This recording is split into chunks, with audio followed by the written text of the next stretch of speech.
Interruption, but I'm Mike Wilbon. It's National Biscotti Day, Tone. Do you like biscotti? I'm Tony Kornheiser. I like Steve Bisciotti.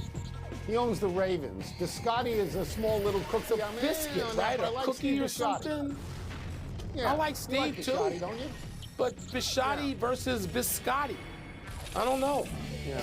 Might get a text after this equating him to a small little cookie thing You can or play something. golf with Steve Bisciotti, and you can't do much with Biscotti. I'll agree with Dump that. them in coffee.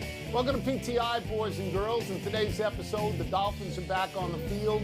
More questions about Brett Favre. And Steve Nash says he doesn't care if Ben Simmons ever shoots a jumper.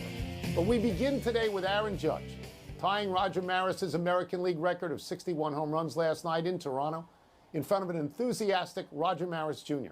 Judge has 7 games left to take his home run number higher. Wilbon, how should we look at this number 61? Tone, I don't know how anybody should look at it. I know how I look at it. And I think as people of a certain age will look at this a certain way. And I mean, the people who are going to look at 61 being magical and not whatever Barry Bonds hit in a year, I don't even know what that was. And I'm Mr. Cub, with all due respect to Ernie Banks. And I don't know Sosa's individual numbers. I know he topped 63 times. And I don't know Mark McGwire's numbers. You know, I know 60 for Ruth and 61 for Maris. And so those are the numbers for me. So when Judge hit that one last night, that meant something special to me. But Tony, as I talk to people who are younger, like my son, he's like, Dad, why do you just diss Barry Bonds like this? How come you don't count Barry Bonds' number? And I try to explain it. And I know you ain't paying attention to Barry Bonds' number or Sosa's numbers or McGuire's number. You're paying attention to 60 and 61. I think this is almost entirely age dependent. I agree with you right down the line. I don't know Sosa's numbers. I don't care about 70 and 73. I grew up with 60 and 61. 61 to me is a remarkable achievement. It is. But I think he's got to hit at least one more. I think he's got to go to at least 62. I think that with the time that he has, you don't want to just tie another guy's record. You want to set it on your own so you get the acclaim that you deserve. He's got 7 games left. Mike, he had 61 home runs and they played 155 games. So that's 1 home run every 2.5 games, which is why the other day I thought he'd go to 63 or 64. And for me, if he wins the Triple Crown, can I get these numbers because I wrote them down? At the moment, he's batting 3-1-3-3-2. And I'm sorry, 3-1-3-4-0. And Luis Arraez is 3-1-3-3-2. Right? Yeah. It's really close. It's really close. But if Aaron Judge were to get the Triple Crown, it would certainly be one of the 2, 3, or 4 greatest seasons ever. And I could sit here in this chair and make a case that it's the greatest because of the pressure. But I want to see him get to at least 62. I do. Yeah, I guess I do, Tone. It's muddled. And I'm always I'm not going to change the way I feel after my whole life of thinking, look, just like the 700 situation. It's 755 and it's 714 to me. That's it. That's right. I mean, That's right. it's right. Henry Aaron and it's Babe F. Ruth. That's the way I'm wired. And listen, Yeah. I'm not going to fight people. I'm not going to suggest anybody be thrown in jail for celebrating the other numbers. Not today. But I'm not going to celebrate those numbers. This is, it's sad that records have become personal because records are not supposed to be personal. Wilt's 100 is Wilt's 100. There's nothing else to celebrate. That's it. But baseball, because I'm going to celebrate steroids, one thing. What? Let me give you this. I'm going to celebrate the fact that Roger Maris Jr. showed up at all these games and enthusiastically supported really cool. Aaron Judge. Yeah. Because it could have been people in that family would hold on and covet 61 and not want anybody to get close to it. So I will tip my hat to Roger Maris Jr. Good for them. I will. Amen. Yep. The Dolphins and the Bengals are back on the field just 4 days after putting up wins. The Bengals beat the lowly Jets while the unbeaten Dolphins took down a really, really, really good Bills team. Tua was hurt in that game, back and ankle, but is expected to play tonight. And the Dolphins' defense was on the field for 40 minutes and 90 plays in 90-degree heat. So, Tone, should we reduce our expectations for the 3-0 Dolphins given all of that? Yeah, so I'm going to go to a place that you don't respect, but other people care about it a little bit. At first, the notion was that the turnaround was going to be hard on the Dolphins, but it's the same turnaround for Cincinnati. So I'm going to cancel that out. I don't care about that. I don't care about that. But what is going on in Vegas right now is very interesting. Because the Dolphins, well, you give me 20 seconds here before you scoff. Even 30. The Dolphins are 3-0 and Cincinnati is 1-2. And yet the Dolphins are getting 3.5 points after just beating the Bills. The Bengals are going to win the game.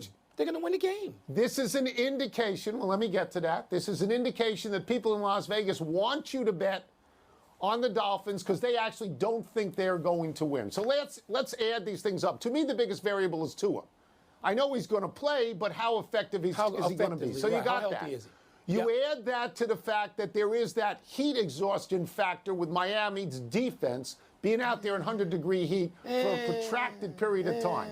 Okay, well, to me, that's a big deal. What's the third thing that I had in here? And then, the probable emotional letdown for Miami after beating a terrific team in Buffalo in a great game. That's what gives you 3.5 points, and that's why people think it's a trap game. You, for example, are convinced Cincinnati will win. I don't give a damn about any of those factors. Cincinnati's going to win this game. We know that. If the game was played on Sunday, Cincinnati's going to win the game.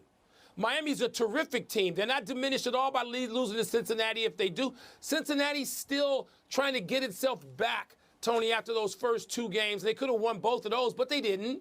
So Cincinnati, these are even teams, and people make way too big a damn deal over what's an upset. This is the National Football. This is pro sports. This is not Chaminade versus Virginia. This is pro sports. They all have access to the same stuff. They do. The same people, the same common draft, the same free agents. Stop it. That's right. The Bengals aren't any better than Miami. They're just going to win this game tonight. That's all. It doesn't mean anything, and tomorrow is not going to mean anything. Let me tell you what I hope for.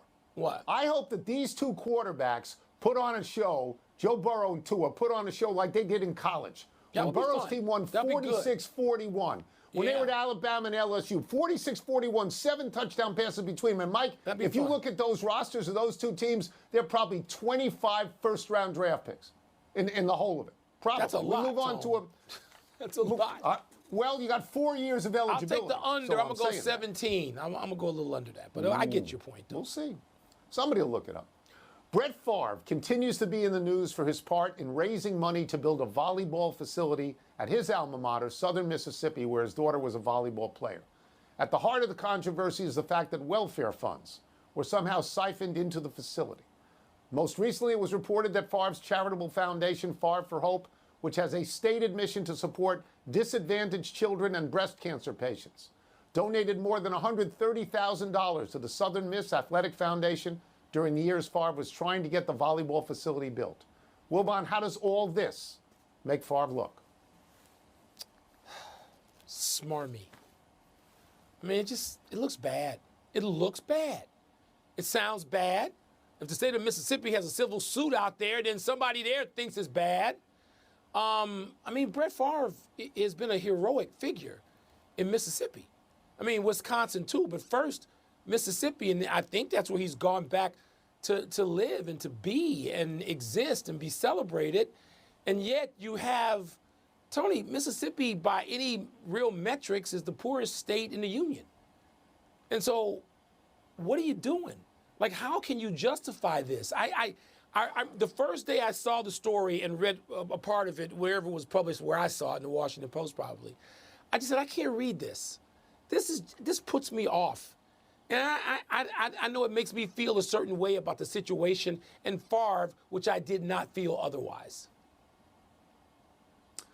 Yeah, he looks terrible. There's no denying that. It is important to say for the record that Brett Favre has not been charged criminally. It is important to say for the record that Brett Favre says he did not know where this money came from. But he looks terrible. I mean, this money is supposed to go to impoverished people and people suffering from cancer, and it ends up somehow involved with a volleyball facility where his daughter played. And beyond that, I'm pretty sure I've read this, that Brett Favre has given back over $1 million, which indicates some sense of liability, if not guilt, in this thing. I've read the stories. When I'm done reading them, Mike, I don't really understand the nuance and the detail in them. I know that there have been some public officials who have pleaded guilty. I know that this involves a former governor, and so let me say, and I'm sure you agree with me, Brett Favre was one of the most exciting, fabulous football players we have ever seen. But this is not about that. No, this is not about a football player. It's about human flaws.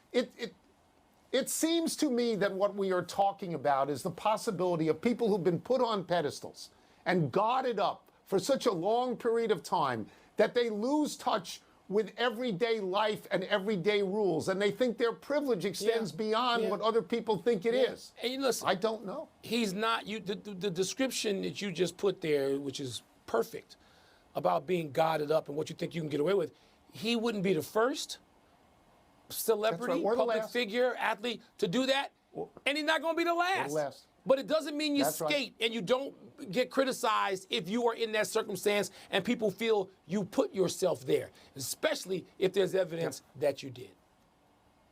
Let's take a break. Coming up, Steve Nash says he doesn't care if Ben Simmons ever shoots a jumper. What's the word for that? And what should we make of Rory floating the idea of talks between the Saudi Tour and the PGA Tour? You know that's going to happen.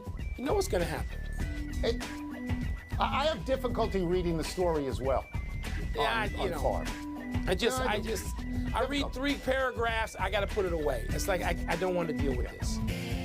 It's time to get it on with Lexicon. What's the word? What's first? Steve Nash is blank for saying he doesn't care if Ben Simmons ever shoots a jump shot. He's in denial. What do you mean he doesn't care if he ever shoots a jump shot? So all he wants him to do is take layups or dunks or pass the ball. Look, I understand this. Steve Nash wants to celebrate the all-around versatility of Ben Simmons. Steve Nash doesn't want what happened to Doc Rivers, where he didn't get along with Ben Simmons at all. He wants to make Ben Simmons feel welcome. But let me sketch this out for you, Wilbon. Nets are down 1. There's 2 seconds to go. Simmons has the ball 12 feet from the basket. Doesn't have enough time to pass to somebody for a shot, and he isn't close enough to the rim to try and dunk the ball. If he doesn't shoot, Steve Nash is going to be up in the air screaming, shoot it. Everybody on the net's going to be up in the air screaming, shoot it. And somewhere, Joel Embiid's going to be laughing. Tony, Steve Nash is being pragmatic. He doesn't want him to shoot it because he can't make it. Steve Nash's job at some point could be tied to making it, but he can't come out and say that. He can't. He's got to make this kid feel comfortable, particularly a guy who we know has had either emotional problems or something relating to his own confidence and the inability to do this thing, which is in part, in addition to back surgery and other stuff, what kept him out a year. No, he's got to be pragmatic. He's got to sort of seem like he's okay with Ben Simmons not shooting. Because if Ben Simmons either doesn't shoot it or can't make it, then what? So Nash is being pragmatic. I was going to say disingenuous, but that's not it. Steve Nash knows what he's doing. Pragmatic. Next. It's blank that Rory McIlroy says the time is near for the PGA Tour and the Saudi Tour to talk. It's a stunner. Nobody has been more supportive publicly of the PGA Tour, no player, than Rory McIlroy. No player has been more dismissive of the Saudi Tour than Rory McIlroy. No player has been out there saying the harm the Saudi Tour is doing to everybody else more than Rory McIlroy. So if Rory McIlroy says it's time to sit and talk, that is a wow. And I think he speaks for the tour, which means the tour thinks it's time for them to sit and talk. Rory McIlroy said these guys should get world ranking points if they meet the criteria. Well, one criterion, Mike, is 72 holes, not 54. And one criterion is a cut, and they don't have a cut. But, Mike, this is the olive branch. And it's been offered now sooner than I thought by Rory McIlroy. It's pragmatic. You were dismissive of Liv. I wasn't dismissive. I told you if they get X number of people in the top 100, and they ain't even gotten there yet, but they can see their way there, and Rory can see it. He knows the players who have defected and might continue to defect. So they got to talk. And Greg Norman, of course, says, yeah, we don't need to talk now because he thinks he's in the catbird seat. Of course they need to talk. The notion that they didn't need to talk was dumb, okay? Just like the NFL had to absorb that new league, the AFL, and Joe Willie Namath and all that.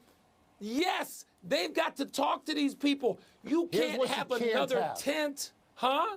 You can't have world rankings that don't include Dustin Johnson and Cam Smith. You can't have that. Can't have talk. It. Let's get out of here. Give me a prompt and I'll get out of here. You were dismissed. That's the final word. Let's take one last break. Still to come. Can Mac Jones actually play on Sunday? Of course he can. He's a football player. And could Shohei keep himself in the MVP race tonight? No. That's what's called spoiling. Time, people. Happy 66th birthday, Sebastian Coe. Back in the days when track and field mattered, middle distance runner Sebastian Coe mattered. Coe won gold medals in the 1500 in 1980 in Moscow and in the 1984 Olympics in Los Angeles. He also won silver medals in the 800 at both those Olympic Games. Coe set 9 outdoor and 3 indoor world records in his career. In 1979, he set 3 world records in the span of 41 days. The world record he set in the 800 in 1981 wasn't broken until 1997. Coe and long-distance runner Mo Farah, who has 4 Olympic gold medals, are probably Britain's most revered runners, behind Roger Bannister. Coe not only led the Olympic organizing committee for the 2012 London Games, but he's now in the House of Lords. Man, Tony, I remember in '84 at the Summer Olympics in LA, you would lose your mind over Coe. I remember I was ready to go to the pantry to get a steak. And no, you had to stay for the late session of Coe. Wanted to just pop you. We got no steak that night. Come on. Like Coe. Happy anniversary, Geno Smith. On this day 10 years ago, Smith threw for 656 yards and 8 touchdowns to lead West Virginia to a wild 70-63 win over Baylor. Smith was drafted in 2013 by the New York Jets, where he wasn't very good. Then he kicked around the league for a while. Now Smith is starting for the Seattle Seahawks, and his numbers are surprisingly good. Smith's pass completion percentage through 3 games is 77.4, almost 5 points higher than any other quarterback. Smith's rating of 100.8 is 8th in the NFL, 2 spots higher than Aaron Rodgers, 5 better than Tom Brady. The man who Smith replaced in Seattle, Denver's Russell Wilson, is nowhere near Smith in either rating or completion percentage.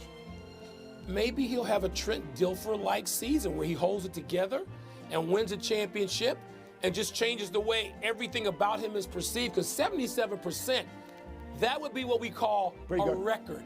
It would be. Yeah, that's pretty good. Happy trails to the Braves share of first place in the NL East. Atlanta lost last night to Washington, the worst team in baseball, on a 10th inning walk-off single by shortstop C.J. Abrams, and fell 1 game behind the Mets, who are winning on their own walk-off single in the 10th inning by Eduardo Escobar. Escobar drove in all 5 runs as the Mets came back from 4-0 down in the 7th inning to beat Miami. And this sets up the big 3-game series in Atlanta starting tomorrow, weather permitting. The pitching matchups are mouth-watering. Tomorrow night, the Mets throw 15-8 Chris Bassett against 13-7 Max Fried. On Saturday, it's Jacob deGrom against 20-5 Kyle Wright. And Sunday, it's Max Scherzer against Charlie Morton.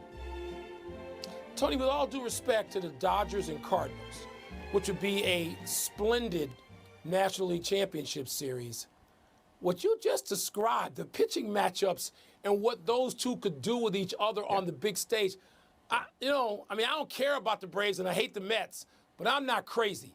That would be an attractive championship series. Oh, with those starters, this is a preview of irresistible. That, we think. Irresistible. And with those starters, absolutely. Let's go to the big finish. Let's do it. The Dodgers, who you just mentioned, set a franchise record for regular season wins with 107. Is that a big deal? No, the Dodgers are getting like the Lakers. They play to win the championship. 107 is great. NFL Network reports Patriots quarterback Mac Jones has not ruled himself out of Sunday's game. Are you surprised? It's not that I'm surprised. I'm wondering how he gets to rule himself in or out. Don't they have doctors? Don't doctors make that call? They'll get busy. Pelicans coach Willie Green said Zion looked amazing at a scrimmage. Your thoughts? This show pays no attention to preseason in any sport. We both want to see Zion, but we ain't going on preseason.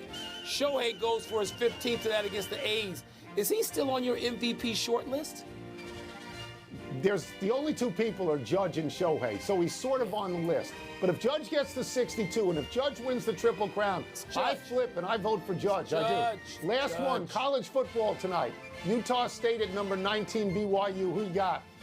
I'm sniffing around for an upset, Tony, but I'm going to take the Cougs at home. I think they'll wind up winning that game. And I got props here. We're out of time. We'll try to do better the next time. I'm holding up my prop, and I'm saying to Bill Pisetsky, shout out. I'm Mike Wilbon. Same time tomorrow, Knuckleheads. You can get the PTI podcast on the ESPN Apple Podcast. And now, people don't understand when I do this, I'm trying to channel my inner Ray Clay.